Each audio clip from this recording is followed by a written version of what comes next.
Hello friend, welcome है आपका मेरे चैनल में learn English with moral stories. आज मैं लेकर आ गया हूँ आपके लिए एक बहुत ही इंटरेस्टिंग स्टोरी। इस स्टोरी के माध्यम से आज हम इंग्लिश के डिफरेंट सेंटेंस स्ट्रक्चर को समझेंगे और साथ के साथ जो जितने भी डिफ़िकल्ट वर्ड इस स्टोरी के अंदर आएंगे उनकी करेक्ट प्रोनाउंसिएशन और उनके मीनिंग को समझेंगे। और भी इंग्लिश ग्रामर से रिलेटेड और भी जो भी चीज़ इस स्टोरी में आएगी तो उसको हम थोड़ा डिटेल में समझेंगे। तो फ्रेंड्स, बिना किसी देरी के शुरू करते हैं आज की स्टोरी। जो टाइटल है आज की स्टोरी का फ्रेंड्स वो है द लॉइन, एक शेर, और एंड द माउस, एक चूहा। On a hot summer afternoon, क्या मतलब हुआ इसका? एक गरम दोपहर पर। On a hot summer afternoon मतलब एक गर्मी की एक गरम दोपहर पर। A lion had manage to find the shade of thick heavy tree, क्या मतलब हुआ? एक शेर, एक हेल्पिंग वर्ब है, हैड और मैनेज्ड, V3। तो इसका मतलब ये पास्ट परफेक्ट के अंदर सेंटेंस है। To find the shade of thick heavy tree, एक शेर जो है मैनेज कर पाया था ढूंढने में एक छाँव को, मोटे और हैवी ट्री की छाँव को ढूंढने में कामयाब हो गया था, मतलब मैनेज कर लिया था उसने। And was taking a short nap, और वो क्या कर रहा था? शॉर्ट नैप का मतलब होता है फ्रेंड एक थोड़ी नींद भर लेना, कुछ समय के लिए नींद ले लेना। तो वो एक छोटी सी नींद ले रहा था उस पेड़ के नीचे छाँव में। A mouse who happened to live in the tree, क्या मतलब हुआ? एक हैपन्ड का मतलब होता है फ्रेंड होना, और यहाँ पर जो हैपन का जो यूज़ हुआ है फ्रेंड, तो यहाँ पर जो सेंटेंस स्ट्रक्चर का जो मीनिंग आ रहा है वो आ रहा है हैपन का इस्तेमाल फ्रेंड किसी संयोग से, दुर्भाग्य से। तो इस सेंस को दिखाने के लिए भी इंग्लिश के अंदर होता है। तो उसी तरीके से ये एक थोड़ा एक एडवांस इंग्लिश का कॉन्सेप्ट है जो उस तरह उस तरह का इस्तेमाल यहाँ पर हुआ है हैपन का। तो एक और ये साथ के साथ एक एडजेक्टिव क्लोज भी है, जैसे मैंने अपनी पिछली स्टोरी में आपको एडजेक्टिव क्लोज के एग्जांपल दिए थे। तो एक माउस एक नाउन है, एक चूहा who happen to live in the tree मतलब जो संयोग से उस पेड़ पर रहता था, संयोग से, किस्मत से रहता था। तो ये मतलब हुआ ये हु, और यहाँ एक कॉमा होना चाहिए था ताकि ये एडजेक्टिव क्लोज बन जाए, लेकिन कॉमा हम ओमिट करते हैं इंग्लिश के अंदर, इस वजह से ये सेंटेंस पूरा इस तरह से लिखा जाता है। Noticed the lion sleeping there and decided to have some fun for himself. Notice का मतलब होता है फ्रेंड ध्यान देना, और उसने क्या करा, और उसने नोटिस किया चूहे ने कि एक शेर वहाँ सो रहा है, और उसने दूसरा काम किया, उसने तय किया to have some fun for himself, वो खुद के लिए थोड़ा सा फन करने के लिए उन्होंने डिसाइड किया, थोड़ा सा उससे मज़ा लेने के लिए उसने डिसाइड किया शेर से। द माउस स्कैम्पर्ड, स्कैम्पर्ड का मतलब होता है फ्रेंड कहीं तेज़ी से भागना, डर के तेज़ी से भागना। Into the lines man, man क्या होता है फ्रेंड? मैन का मतलब होता है जो शेर के एक मेल शेर के जो बाल होते हैं, सर के ऊपर जो बाल होते हैं, तो उनको मैन कहते हैं। And started playing with himself, तो क्या मतलब हुआ? जो चूहा था वो तेज़ी से जो शेर के मैन थे, जो बाल थे सर के, उसमें भाग रहा था।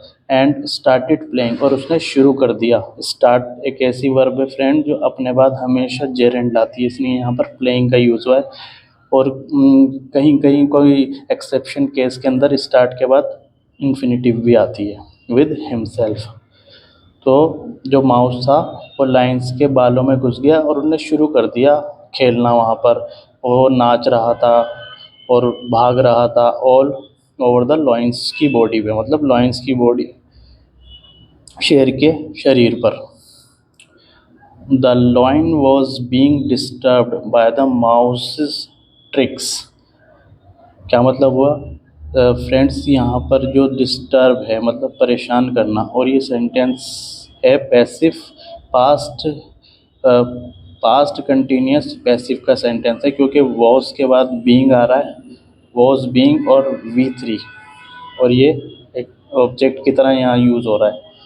तो मतलब इसका मतलब हुआ एक शेर को डिस्टर्ब किया जा रहा था माउस की ट्रिक्स, जो उसकी चालें थी माउस की, नटखट जो चालें थी उसकी, उसको डिस्टर्ब किया जा रहा था। And he quickly caught the mouse in its pause, और उस शेर ने जल्दी से, क्विकली होता है जल्दी, ये एक एडवर्ब है फ्रेंड यहाँ पर।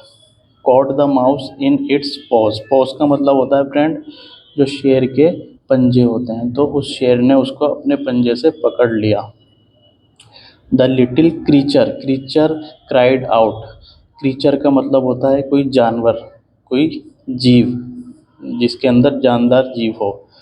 तो एक लिटिल क्रीचर क्राइड आउट, वो चिल्लाया, योर मैजेस्टी, महाराज, please spare my life and I will definitely come to your aid when you need it the most. तो क्या मतलब हुआ, यहाँ पर एक इम्पेरेटिव सेंटेंस है फ्रेंड, वो रिक्वेस्ट कर रहा है शेर से, प्लीज़ स्पेयर माई लाइफ, मेरी ज़िंदगी बख्श दो। ये स्पेयर वाला स्पेयर नहीं है फ्रेंड, जैसे कोई आपकी कोई एक्स्ट्रा चीज़ होती है, मान लीजिए जैसे गाड़ी के अंदर एक्स्ट्रा टायर होता है तो उसको हम स्पेयर टायर भी कहते हैं, लेकिन यहाँ जो स्पेयर होता है किसी को छोड़ देना, मतलब उसे बिना मारे छोड़ देना, तो इस सेंस में स्पेयर का मतलब यहाँ पर यूज़ हुआ है।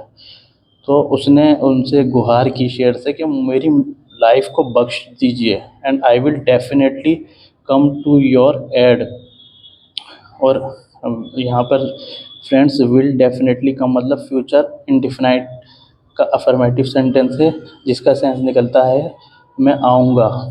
आई will definitely come to your aid, aid का मतलब होता है हेल्प के लिए, मदद के लिए। When you need it the most, जब कभी भी आपको ज़रूरत होगी तो मैं आपकी मदद के लिए आऊँगा। हेयरिंग दिस, ये सुनने के बाद एक पार्टिसिपल फ्रेज़ है फ्रेंड, जो इससे पहले वाली वीडियो के अंदर मैंने अपने लेसन में आपको क्लियर किया था कि पार्टिसिपल फ्रेज़ कैसे पहचाने जाते हैं। वर्ब की आईएनजी के बाद और कोई वर्ब या सब्जेक्ट नहीं है और कॉमा लगा हुआ अगर आपको दिखता है तो वो एक पार्टिसिपल फ्रेज़ होता है, और उसका जो सब्जेक्ट होता है उसके अगले वाले क्लोज में जो सब्जेक्ट है वही उसका सब्जेक्ट होता है। तो hearing this the lion started to laugh, जो शेर था उसने हंसना शुरू कर दिया, ये सुनने के बाद जो उसने चूहे ने बोला। तो फ्रेंड्स अगर आप गौर करें तो यहाँ स्टार्टेड के बाद एक इन्फिनेटिव का यूज़ हुआ है, और इससे पहले स्टार्टेड से बाद यहाँ प्लेइंग प्लेइंग का यूज़ हो रहा। तो डिफरेंट कंटेक्स्ट के अंदर डिफरेंट आप नॉन फाइनाइट वर्ब्स का यूज़ कर सकते हैं। तो कुछ एक्सेप्शनल वर्ब हैं जैसे स्टार्ट है, और भी कई इंग्लिश के अंदर वर्ब हैं जैसे ट्राई है, तो उनके बाद आप जेरेंड भी लगा सकते हैं और इन्फिनेटिव का भी यूज़ आप कर सकते हैं। How can you such a small creature help a large lion like me, तो उसने लॉइन ने उससे सवाल करा, ये एक डायरेक्ट स्पीच का सेंटेंस है, कोटेशन मार्क के अंदर है फ्रेंड। तो उसने कहा हाउ कैन यू, तुम कैसे मदद कर सकते हो एक बड़े लॉइन की।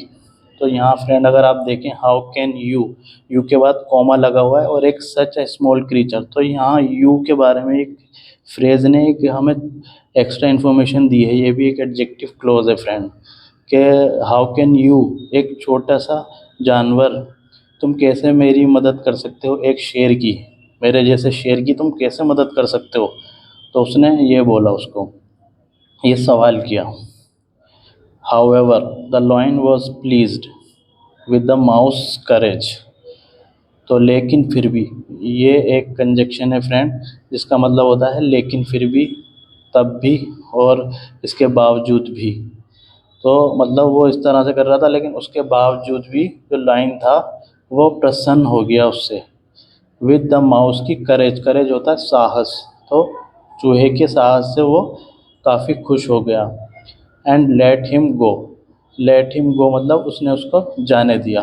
लेट का मतलब होता है किसी काम को करने देना, कुछ भी। तो ये पास्ट इंडिफिनाइट में लेट की तीनों फॉर्म फ्रेंड लेट लेट होती हैं, जैसे लेट, लेट और लेट, ये तीनों फॉर्म इसकी लेट लेट होती हैं।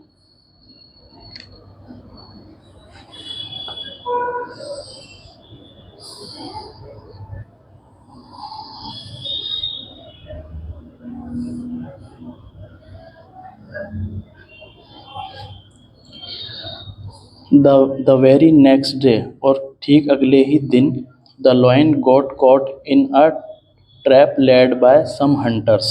क्या मतलब हुआ, जो लॉयन था वो पकड़ा गया जाल के अंदर, लेड बाय सम हंटर। तो फ्रेंड ट्रैप के बाद अगर आप देखें तो एक पैसिव सेंटेंस का यहाँ पर यूज़ हुआ है, तो जिसका जो मतलब ट्रैप के बारे में एक्स्ट्रा इन्फॉर्मेशन दी है एज अ पैसिव सेंटेंस की तरह यहाँ पर, तो इसके बीच में विच वॉज छुपा हुआ है। जो लाइन पकड़ा गया इन अ ट्रैप में जो बिछाया गया था, which was laid by some hunter, कुछ शिकारियों के द्वारा बिछाया गया था। तो विच वॉज यहाँ एक एडजेक्टिव, रिड्यूस एडजेक्टिव क्लोज का यहाँ पर यूज़ हुआ है।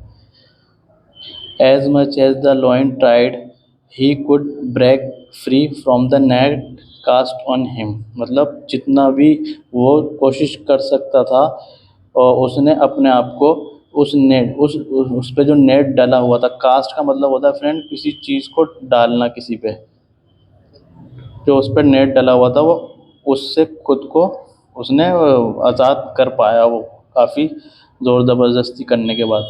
The lion was certain that that this time he was done for.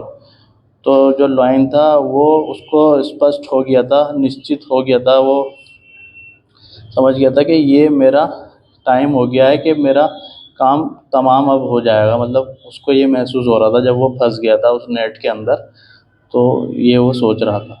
Just then a voice called out the lion from behind. तभी एक आवाज़ आई, अ वॉइस कॉल्ड मतलब एक आवाज़ ने उसको बुलाया लॉइन को पीछे से, from behind. Your majesty, Maharaj.